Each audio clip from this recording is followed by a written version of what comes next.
დავიწყებთ ხო? როდესაც საზოგადოებრივი მაუწყებელი მიტაცებულია და მოამბეში ხალხის ხმა არ ისმის, ჩვენ ვიწყებთ სახალხო მოამბეს. ასე უნდა მოემართა დღეს ფერთვის ვასილ ივანოვ-ჩიქოვანს, ჟურნალისტს, რომელიც ციხეშია და საზოგადოებრივმა მაუწყებელმა ის სამსახურიდან დაითხოვა. დღევანდელ ეპიზოდს გაუძღვები მე, ნინო ზაუტაშვილი, რომელიც ასევე გაათავისუფლა სამსახურიდან საზოგადოებრივმა მაუწყებელმა. მე და ვასილი მარტოები არ ვართ, ვინც ბოლო 1 წლის განმავლობაში სამსახური დაკარგა. პროტესტის განცდის გამო რეპრესია უამრავ ადამიანს შეეხო. გათავისუფლებით დაიწყო და ჩვენი თანამოქალაქეებისთვის თავისუფლების უკანონო აღკვეთით გრძელდება დღემდე. საზოგადოებრივი მაუწყებელი რომ არ იყოს მიტაცებული და ჩვენი საქმიანობა შეჩერებული, თქვენ აუცილებლად გაიგებდით. ადგილი, სადაც ახლა ეპიზოდს წერთ, დაშინების ერთ-ერთი კერაა. აქ ადრე ადამიანებს დროშის დანახვისას ჩხრეკდნენ, ხოლო დღეს პირბადის ტარებისას აჯარიმებენ. მაშინ, როდესაც ყოფილ პრემიერ-მინისტრ ირაკლი ღარიბაშვილს მილიონობით ლარის უკანონო ლეგალიზაციისთვის მხოლოდ გირაოთი გათავისუფლებენ, ასე მეტი მოქალაქე ციხეში ზის და პროტესტის გამოხატვის გამო ისჯება. ხელისუფლების მტკიცებით რუსთაველზე სულ რაღაც 50 ადამიანი დგას. თუმცა ბოლო დღეებში 60 ადამიანი დააკავეს და რუსთაველზე ადამიანები მაინც გამოდიან. საქართველოში პოლიტიკური პატიმრების რაოდენობა ერთ სულ მოსახლეზე მეტია ვიდრე რუსეთში.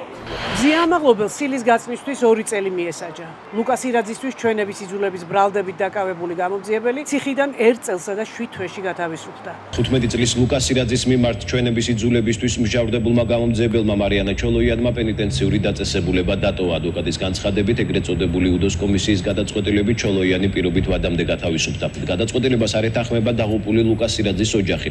ქართული ოცნების მინისტრის მამა დავით გელაძე 18 წლის ბიჭის დაჭრისთვის დაკავებიდან 3 დღეში 15,000 ლარიანი გირაოს სანაცვლოდ გაათავისუფლეს.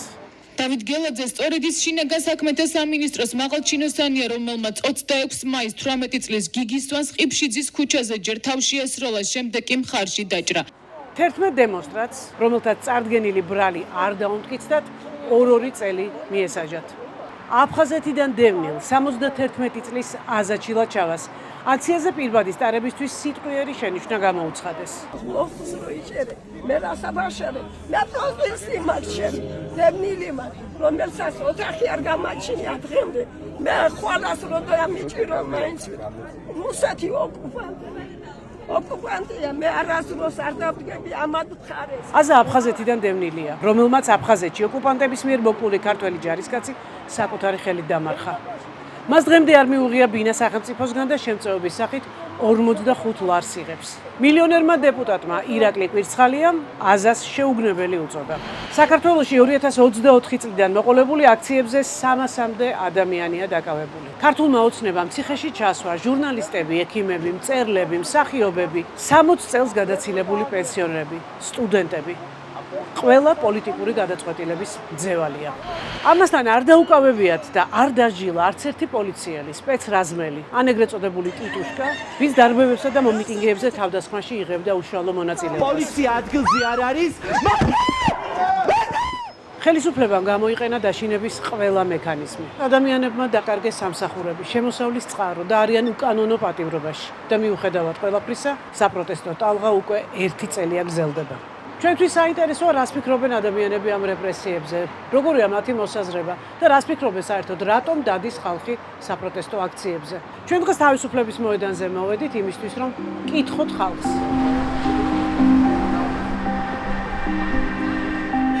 რუსთაველზე რო პროტესტები მიმდინარეობს უკვე 1 წელია. თქვენ როგორ ფიქრობთ, რატომ გამოდის ადამიანები, რატომ გამოდიან პროტესტის გამოსახატავად? მე მგონია, რომ იმედი აქვთ, რომ გაიმარჯვებენ და ამით რაღაცას იზამენ ნამდვილად. მე ასე მგონია. თქვენ როგორ ფიქრობთ, უნდა გაიმარჯვონ ამ ადამიანებმა? თქმა უნდა. პროტესტი უნდა გაგრძელდეს. მე მომხევა, რომ არჩევნების დროს ყველამ თავისი აზრი გამოთქვას. და მე მგონი უნდა დაჩქარდეს რა. არჩევნები. ანუ თქვენ ფიქრობთ, რომ ვადამდელი არჩევნები აუცილებლად უნდა ჩატარდეს? აუცილებლად უნდა ჩატარდეს. აუცილებლად. აი ხო დღეს დავდივართ ქუჩაში და ქართველების ნაკლებობა შეინიშნება. ჯარიმები, რომელიც გაათმაგდა ფაქტიურად, ციხეში სვამენ ადამიანებს, ემხრობით ამას ყველაფერს? რა თქმა უნდა, არა, ახლა როგორ შეიძლება მაგას რომ მოხწონდეს ვინმეს. რაღაცა უაზროდ ხდება ყველაფერი. უაზროდ ხდება ყველაფერი ბავშვები ციხეში და რა. არაფერი. რამდენიმე კითხვა დაგისვათ? რასთან დაკავშირებით? აი, როგორ ფიქრობთ, რას აპროტესტებენ ადამიანები? აი, რატომ არიან რუსთაველზე უკვე ერთი წელი? ბოდიშ მოგიხდით მაგასთან დაკავშირებით ვერ გიპასუხებ. რას ფიქრობთ აი იმ ადამიანებზე, რომლებიც ერთი წელია უკვე აპროტესტებენ, გამოდიან რუსთაველზე? ფიქრობ იმას, რომ სამართლიანად აპროტესტებენ. გასაპროტესტებელია ბევრი რამე და იმიტომ. ამ ქვეყანაში ცხოვრობს მოაზროვნე ხალხი. საღად მოაზროვნე ხალხი, ჩვენ არა ვართ ცხრები. არიან სახელმწიფოები, რომელსაც ყავთ ესეთი მოაზროვნე ხალხი, რომ ერთ ლიდერს მისდევენ და არის და მიდის ქვეყანა წლების განმავლობაში ერთი და იგივე ადამიანის ხელში, მაგრამ ჩვენ გვაქვს ყოველთვის ეს პროტესტი. გვაქვს ყოველთვის. იმიტომ ჩვენ ვართ საღად მოაზროვნე ერი. ჩვენ რო ესეთი ერი არ ყოფილიყავ, დღეს საქართველოს არ გადარჩებოდა და არ იქნებოდა აქამდე მოსული და ანუ 21 საუკუნემდე რადგან მოაღწია? 21 საუკუნემდე და თქვენ ჩემზე კარგად იცით ისტორია, როგორ გზით მოაღწია ამ ქვეყანამ თავისი რწმენით, გონიერებით. საერთო მტერს ყოველთვის იგერიებდა საქართველოს, რომ ერთი მუჭა ქვეყანავად ეს ადამიანები ზიან ციხეში, ვინც არ უნდა იჯდნენ და ამ დროს ნამდვილი კრიმინალები გარეთ არიან, ეს არასწორია. პროტესტი უსამართლოა. რატომ? მოგწონთ ყველაფერი როგორც? ყველაფერი საუკეთესოა. ყველაფერი საუკეთესო არის. მშვიდობა აუცილებელია. როცა პრემიერ-მინისტრი ქვეყნის იპარავს ფულს, მილიონებს, ეს კარგია, მოგწონთ? სამაგეროთ არ ხოცავენ. სააკავშიროს ხოცავდნენ კი არა, რა ხდებოდა? არ გახსოვთ თქვენ? რა ხდებოდა? მე ახლა გეკითხები.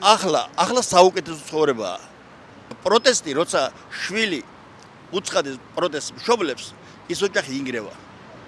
ანუ თქვენ ფიქრობთ, რომ მშობელს შეუძლია რომ მოიპაროს ფული და შვილმა ეს არც გააპროტესტოს და არც უთხრას რომ ეს ცუდია, ეს სწორი იქნება? ვინ იპაროს მე თქვენ ნახეთ რომ მოიპარეს? ეს გამოცხადდა ყველგან არ აბსოლუტურად. გამოცხადდა არაფერი. როგორ გირაო შეუფარდეს ადამიანს? მე რა მოხდა? ეს მოპარული ხო არ არის? 7 მილიონია მოპარული, სულ მცირე რაც ვიცით. მოპარული არ არის ეს. ესთან ხა იყო გამოცხადებული იყო. ეს ყველა ტელევიზიამ, აბსოლუტურად ყველა მედია საშუალებამ გამოაცხადა, ეს არის მომხდარი ფაქტი. ადამიანი დაბარებული იყო ამის გამო პროკურატურაში, ხო მართალია? სააკაშვილი ნულით მოვიდა და მილიარდებით წავიდა. ანტიეროვნულ იმას არ ვაძლევ ინტერვიუს. ანტიეროვნულს? და რაში გამოიხატებოდა ჩემი ანტიეროვნულობა? ვერ გავიგე. არის პირველ რიგზე ალბათ პირველზე რომ მუშაობდი, იმიტომ რეაქცია. ხო, მაგრამ პირველ რიგზე საზოგადოებრივზე მუშაობდი და რატო ანტიეროვნული, რატო ვერ გავიგე. თქვენ საქმეს აკეთებთ ახლა. ასე ფიქრობთ? აი, იცით რა მაინტერესებს? აი ახლა ამდენი რეპრესიული კანონი, ამდენი დასჯა ახალგაზრდების, სხვადასხვა პროფესიის ადამიანების. აი, რას ფიქრობთ? სწორად იქცევა, სამართლიანად იქცევა სახელმწიფო? ძალიან უსამართლობაა. პროტესტი ის გარდა მე ვერ ვხედავ გამოსავალს. იმიტომ რომ ხალხის ხმა არ ესმის, რაღაც, რა ვიცი, პროტესტია საჭირო, უფრო მძაფრი ალბათ და მასობრივი უფრო, რომ რაღაცა შეიგო. არის რამე რაც თქვენ არ მოგწონთ და რასაც გააპროტესტებდით? არაფერი ისეთ. ანუ მოგწონთ ყველაფერი როგორც არის? ნორმალური ჩვეულებრივი ცხოვრება არა. რატო ამდენი ხალხი ქუჩაში ეს ნიშნავს რომ ნორმალურია? ციხეში რო შედან ახალგაზრდები? ეგ თავიანთი გადაწყვეტილება ვაკა. რასაც ვიმსახურებთ ის თავრობაა. ანუ რასაც ვირჩევთ იმას გულისხმობ. იმას, რაც მოუთმენელია და ესა. რომ პურის ფასმა მოიმატა. წამალს ყიდულობ დაუშვათ ერთი დღის მიჯდება 10 ლარი და 30 თეთრი. ერთი დღის წამალი გამოდის მე 309 ლარი თვეში მჭირდება. რა ვქნა, როგორ ვიცხოვრო იმ 350 ლარით? გეკითხებით. მაგრამ შევეგუეთ, ხო? აი ეგ არის რა. სამართლიანია ახალგაზრდები რო ციხეში შედან ახლა? კი, სამართლიანია. ანუ ყველაფერი კარგად არის სახელმწიფოში და მათ პროტესტის უფლება არ აქვს. დაარღვიონ კანონი და არ შეშლებიან.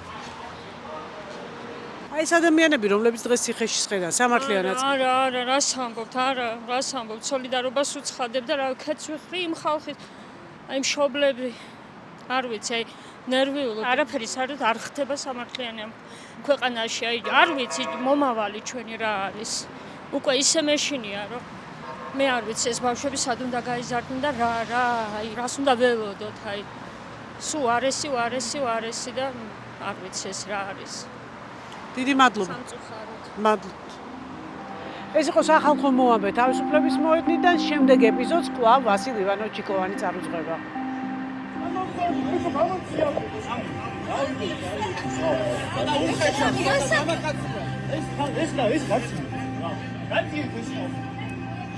ეს ხალხი გაციოთ რა